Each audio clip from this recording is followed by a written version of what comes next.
Hi, Jocelyn. Thank you so much for agreeing to do this and joining us in our quest for helping deaf kids in the classroom.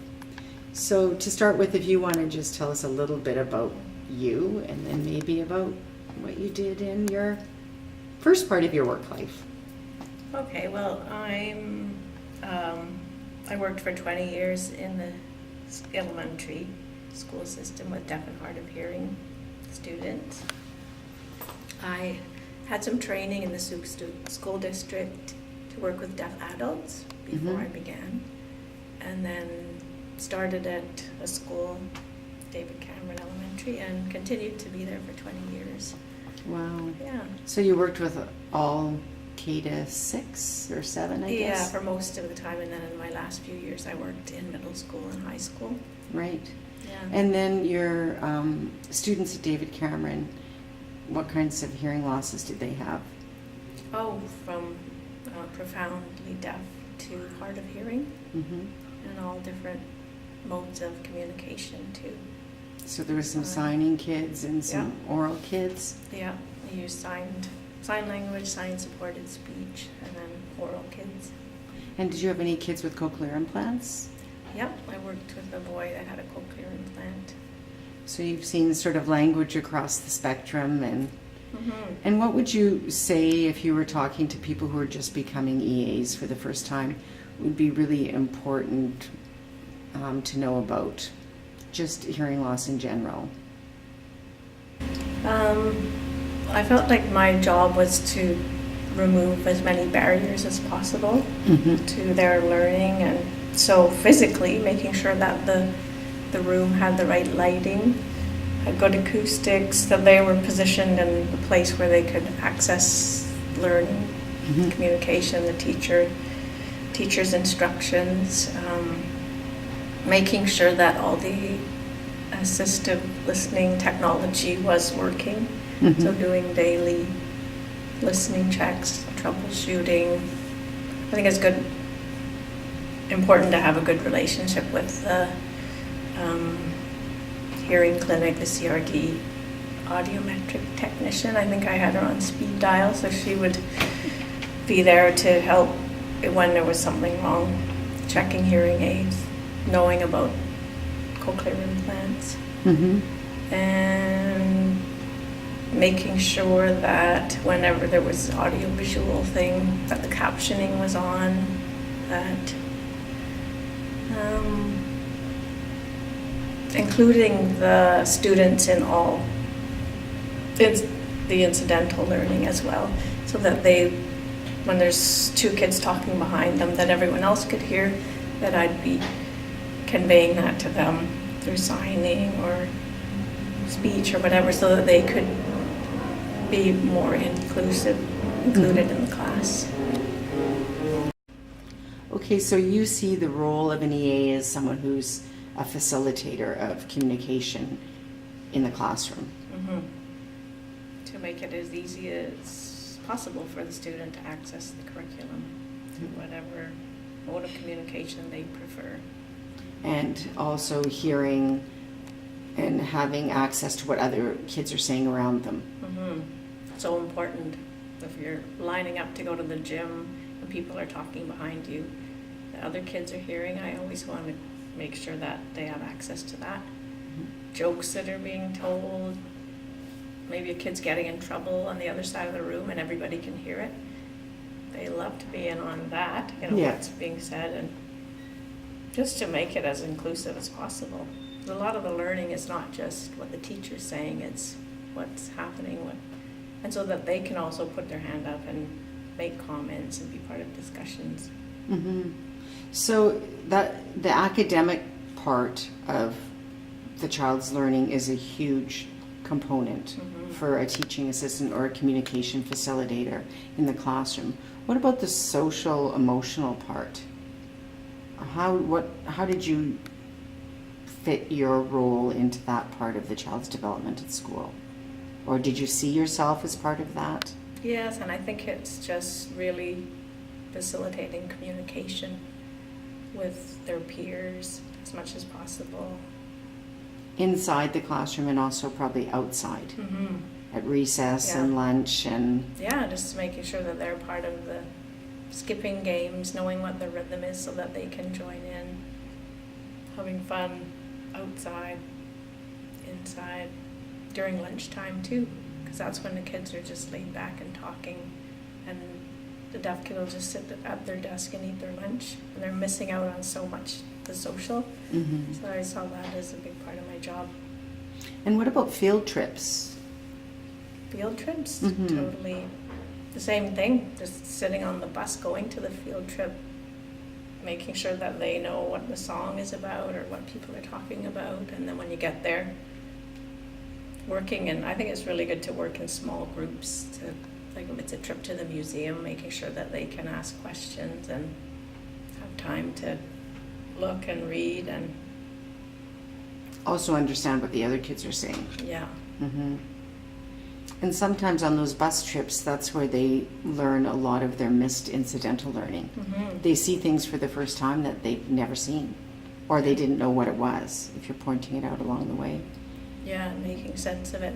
And I saw my job as reinforcing a lot of what the teacher of the deaf and hard of hearing would be, maybe teaching concepts Mhm. before we went on the field trip, and then I'm there reinforcing that learning, that vocabulary. And Mhm. as part of the team, I really valued also when the classroom teacher would say, next week we're going to do a socials unit on weather, and then I would take the list of concepts and vocabulary to the teacher of the deaf, who would pre-teach, and then the kids could have a fighting chance of knowing what the discussion was about and being part of it, and then I'd reinforce it. And That's a really Yeah. really good point. Mhm. And did you have much communication with the parents when the kids picked up their kids from school, or? Mhm. Yeah, I thought that was really important too, to see the parents usually at the end of the day, often tell them what had happened, reinforce some of the vocabulary, give them the communication book, but just tell them something that had happened that day so that they could have something to talk about with their kids at home at the dinner table. And to clarify on that, there are some school districts though that, if there's any academics standing where the child is at, that needs to come from the teacher. But Mhm. kind of what you're saying, like this happened today. Like you can talk about that and Yeah. expand their Yeah. vocabulary and their language around that. Yeah, it might be something that happened out on the playground that they did Yeah, that was yeah. fun. Or, yeah. I was thinking too about assemblies. What was it like for your students when there was an assembly at the school? We were in a school with lots of deaf kids, so there would be an interpreter usually at the front. Sometimes I would be at the front or sitting directly in front of the student and just facilitating, communicating what the speaker, what the acting group was doing, trying to make it so they could be as involved as possible in getting it. So sometimes pre-teaching the script or the gist of Yeah. what the speaker was going to be talking about? Yeah, talking about it ahead of time so that they would have some knowledge of what they were going to expect, and Mhm. they could understand it better. Yeah, so for both the oral student and the signing Mhm. kid, yeah, they Yeah. both need it equally as important. Yeah, Mhm. and the acoustics in gyms are usually not that good, so it would be important to make sure that, if possible, we were using the FM equipment and having someone interpreting as well. Right. And then probably reviewing again what the assembly was about after you left and Mhm. talking about it. Usually classrooms do that too. Yeah. And was there any safety things you can think about? Like I'm thinking more of fire drills and earthquake drills and duck and cover, those kinds of things? Yep, they were involved in all of that, and just making sure that they had the visual signing or knowledge of what was going on. Mhm. Accounting while we're under the desk, so they weren't just waiting for, now we're counting to 60 and then we're going to come out, and then we had the flashing lights and fire alarm practices, is that what you call them, going out of the school, and And there was always somebody interpreting what the principal was saying on the field. Yeah. And even if your school doesn't have an interpreter, making sure that the child you're working with has access to what the principal's saying, because in the field they're not going to hear anything they have Yeah. to say. And then even if they look like they're getting it, doing perception checks and just saying, what did the principal say, or what I did. That was what I've learned a lot from the teacher of the down hard of hearing, is the perception checks, asking, you know, what's happening now, or what was, just getting them to rephrase it to see if they understood it, because they might be watching and nodding and then they haven't gotten it. So then you need to take them one-to-one, or just quickly put it in language that's more accessible to them. You know, and then see if they understood that. Right. Hopefully they did. So is there any thing else you can teach us about, now that you're working as a social worker in the community and working with developmentally delayed adults, is that correct? And some have hearing loss. How has this sort of, your EA work or your communication facilitator work helped you in the community in your new role as a social worker? Oh, it just really helps me to be aware of the needs. Like, a lot of the people I work with are in day programs, community inclusion day programs, and you know, to be honest, it's really highlights that they're not getting their needs met, that they don't have access to sign language, a lot of them. They don't have access to people that understand hearing loss. People that have had worn hearing aids all their life, I'll go and they might not even have their hearing aids. Wow. And it's just, I talk to the staff and they say, oh, he doesn't want to wear it, or it's too much of a pain because the battery keeps dying. Wow. And I just think, it can be quite oppressive. So I just like to try and educate people as much as possible about what the needs of those people are. I think hearing loss is so invisible, Yeah. and I think the invisible nature of it, and the smiling, I understand, when they really don't, is just been such a forgotten disability because of the invisibleness of it. Yeah. And unless you learn as a young child how to advocate for yourself and your needs, then you'll always remain invisible. And Exactly. and you'll see kids aging out of high school with hearing loss and other developmental disabilities, and that's probably who you're seeing a lot of now. Exactly, and they've been in this environment that hopefully was very supportive, and then where do they go? They're working with agencies that don't really understand deafness. And some of them can advocate for themselves, and some of them are just so dependent on other people to advocate for them. And it's really heartbreaking when it's not happening for them. Yeah, I bet it is. And you have real life experience from your family history. Yeah, I grew up with a younger sister who's profoundly deaf, and she's now married to a profoundly deaf man. And yes, I've grown up advocating for her and being the one that signs so that she's included in the family. So I always really want her to be included and have access to what everyone else does. So I think I took that definitely with me to the classroom, and didn't want to see the kids missing out on anything that everyone else had access to. One of the students today told us, and I've heard this so many times, those two words, never mind. And how when she says, well, I do mind, what are you talking about? Oh, never mind. Ugh. I'm sure your sister experienced that a lot, and probably Oh, yeah. still does as a grown woman. Yeah, she does.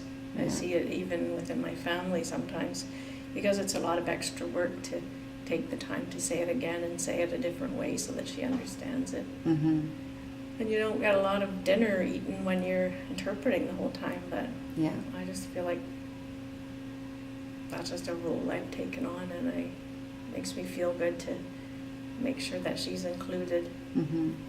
And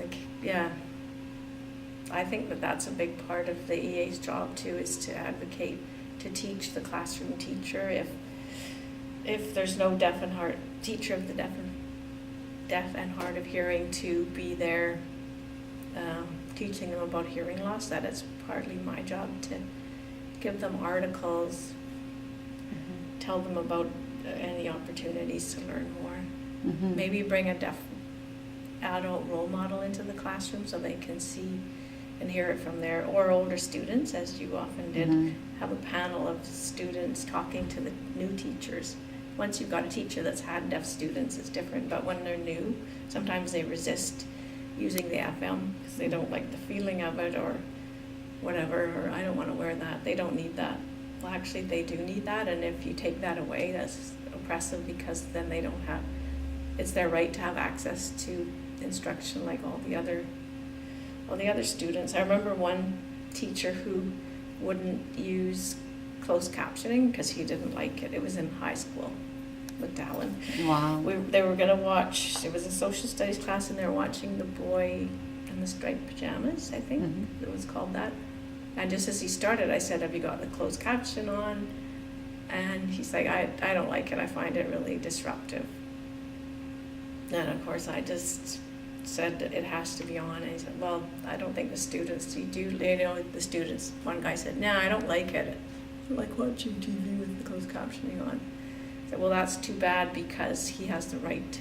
Then he's not getting access to what every other student is.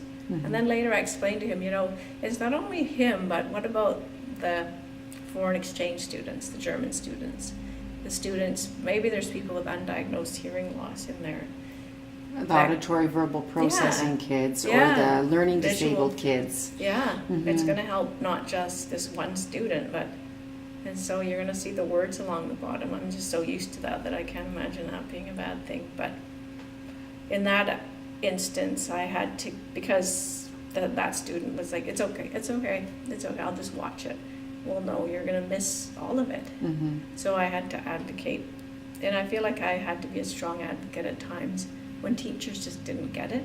And in a high school, you're going to 5 different classes, and so you kind of have to go in there and say, and it wasn't in the school where you were working, that you would be working to educate these teachers. These ones might not know anything about deafness. So, and we try and give the students advocacy skills, but sometimes they're shy, and you need to help be that voice. I think that was what they got in the elementary, was opportunities to become self-advocates. But sometimes it's hard with peer pressure. You just say, it's okay, just don't create a scene.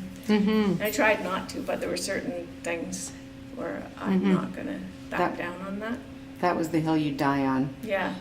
I think too, high school, kids can become strong advocates in elementary, and then the peer pressure of middle school and high school, we need to support them even more in their advocacy skills there, because that's where it's hard, because you want to fly under the radar and not be different. And I recall one teacher just last year telling the teacher of the deaf that he doesn't need to wear an FM because his voice is really loud and the student can hear him.